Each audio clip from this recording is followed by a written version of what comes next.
This is the Friday afternoon Qso-Vlog network.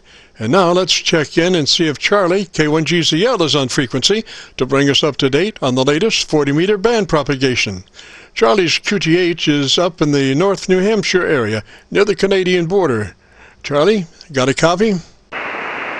Yes, Jim, I certainly do. KC9VKV, K1GZL, Clarksville, Northern New Hampshire on the Quebec border, where yesterday and during the night and a little bit this morning, we picked up 13 more inches of snow, making the seasonal total of 175 inches. And I finally got plowed out this morning about 20 after 7. Speaking of propagation, it was very, very good on 40 meters this morning, the 28th of February 2020. I was working EN VK3MO, and conditions were so good. I asked EN if he would like to see how far down I can go just on the 7300. And on the 7300, as you know, Jim, you can reduce power down to 1/2 watt. Somebody else told me they measured that and found it's really down to 4/10 of 1 watt. So in talking to Ian on 40 meters down on 7150, I went barefoot, just 50 watts, actually 45 watts output, and was 10 to 15 over.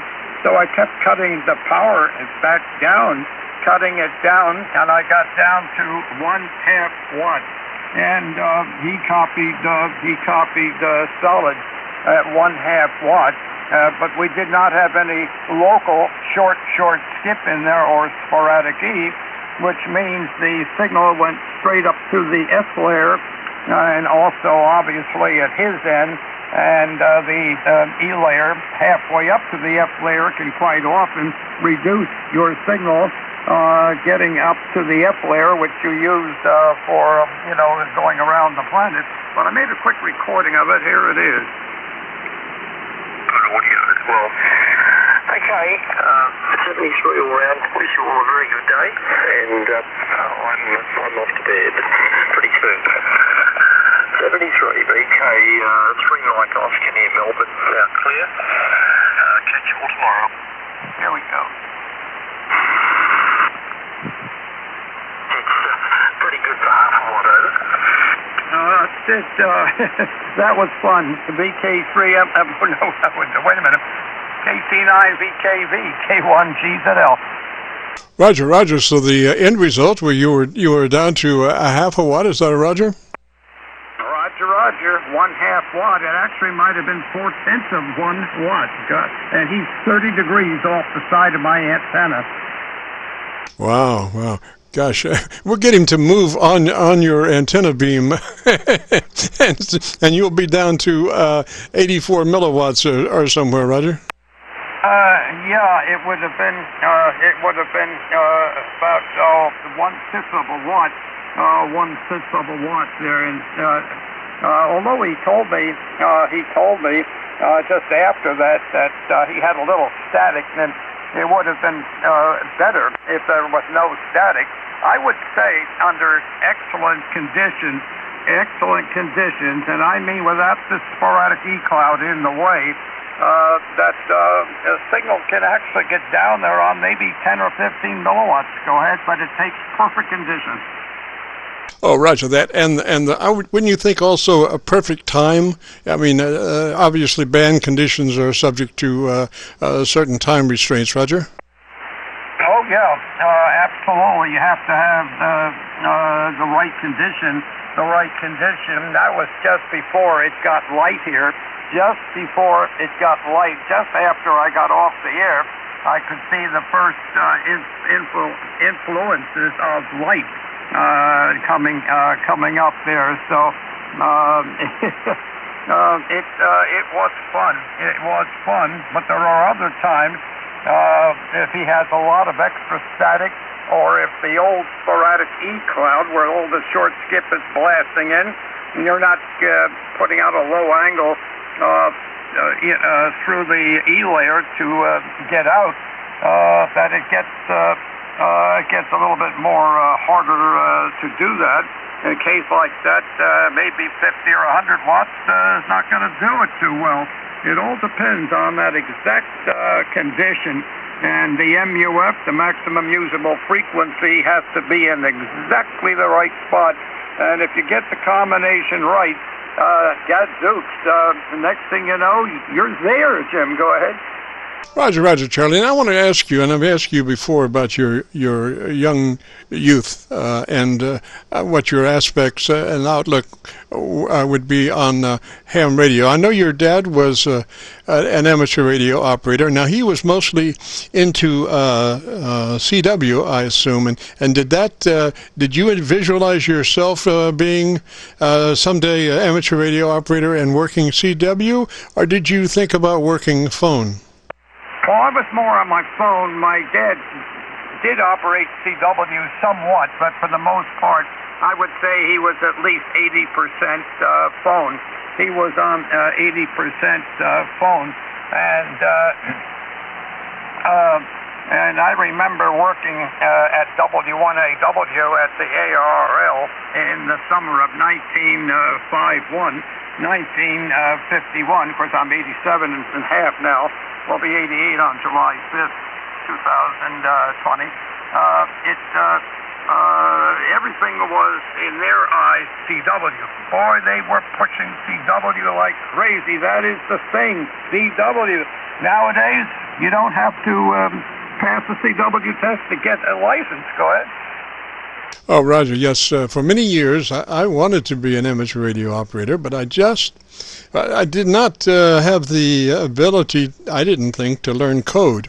And that was the thing that kept me, for many years, from, I think, becoming an amateur radio operator. And then they, did away with the code requirement, and it was still a number of years after that I still didn't become a radio amateur operator. And so I guess it's just, a matter of time and finally reaching a point where you say, this is time to do that, Oh, yeah, absolutely. You are 100% correct.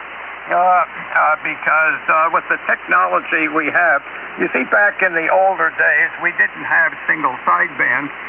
We had AM, and the two sidebands. So when sideband came in there, that concentrated the voice power right on the one sideband, and the next thing you know, that was catching up to CW. The question mark always is, which you think is better, but maybe under extreme weak conditions, CW would be more preferable to get things to work. But it's all a fascinating hobby. We're all into this in many different aspects, and it's fun to learn and to see what might be next. There may be some kind of communication that will be totally different in the future. But to me, I like the personal contact of hearing somebody that sounds like they do in person, like you're sitting next to them across the table, and that is an excitement. I personally, of course, everybody, like they want to work a lot of DX and so on. They'll put on all kinds of compression to narrowize the voice to get through, and I certainly can see that, certainly. But in my own case, I'm more of a rag chewer myself, and in other words, I want to be recognizable to the point where if I were out in a crowd talking to somebody, and somebody comes up and say, boy, you sound just like Charlie. I used to hear in New Hampshire all the time. You wouldn't be K1GZL. And I would say, yes, I am. Thank you for recognizing it. recognizing it. Boy, my English is atrocious today. Well, anyway, that's it. But we all have different interests in it, and if you're into DX and you want to break through, then of course I can see the narrowing and the cutting through. But to me, being a rag chewer, more or less, I like to be one, like I'm there. Go ahead. Oh, Roger. And just a little bit off frequency on sideband can make you a totally different person. I was checking out the 7300 in transmit, I think it was earlier this week, and gosh, a good buddy of mine copied the mail and did a recording and shipped it back to me. And as I was listening back, it was slightly off pitch, and I was a little bit lower than normal, and I said, "Wow!" And I didn't recognize my own voice with that pitch being slightly off. That's how how things are, you know. Oh yeah, absolutely. It doesn't take much. It doesn't take much of a shift off frequency to change the voice. But here's your voice. I said, "Wow," and I didn't recognize my own voice with 0G. Okay, there you are. Okay, Jim, look, I won't hold it. I'll try to be on next Friday. When we get over onto daylight time, the skip is going to be shorter, so I would imagine that Milford and Rochester, the repeater, if they're working, will probably be between us. Fully direct, Jim. Let me turn it back to you, and there goes my voice. It's slipping. And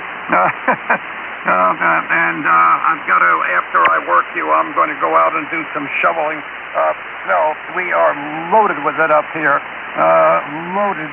And it's just, it's going to take a while to dig myself further out. I was plowed out, but I've got to take the back entrance out. Some of it has come off the roof and landed on the back porch. And, boy, that stuff is heavy on the shovel. But it's good exercise. It's good exercise. Without exercise, where are we? 70. I'll turn it back to you, Jim. KC9VKV, you're as clear as a bell. K1GZL. Roger, Charlie. 3-zip that way, sir. Thanks for checking in, and as always, you know, and you're shoveling snow up there, and I was this morning shoveling leaves down here. I managed to do half the yard in a couple of hours. And so I got my exercise this morning. Anyway, 3 is Charlie. You have a great day. This is Kilo Charlie 9, Victor Kilo Victor. And just a reminder, this is the Friday afternoon Qso-Vlog network. My name is Jim, KC9VKV, and I'm better known in some circles as Dr. VKV. And we are recording now live till 5, so if you have a radio you want to check out, give us a shout. We'll post this recording up on YouTube in the next couple of days. So when you go to YouTube, just do a call letter search for KC9VKV. That's Kilo Charlie 9, Victor Kilo Victor, and that will take you to our Qso-Vlog page. And on that page, you'll be looking for one Qso-Vlog entitled My Group Air Check 22820. My Group Air Check 22820. This is KC9VKV listening.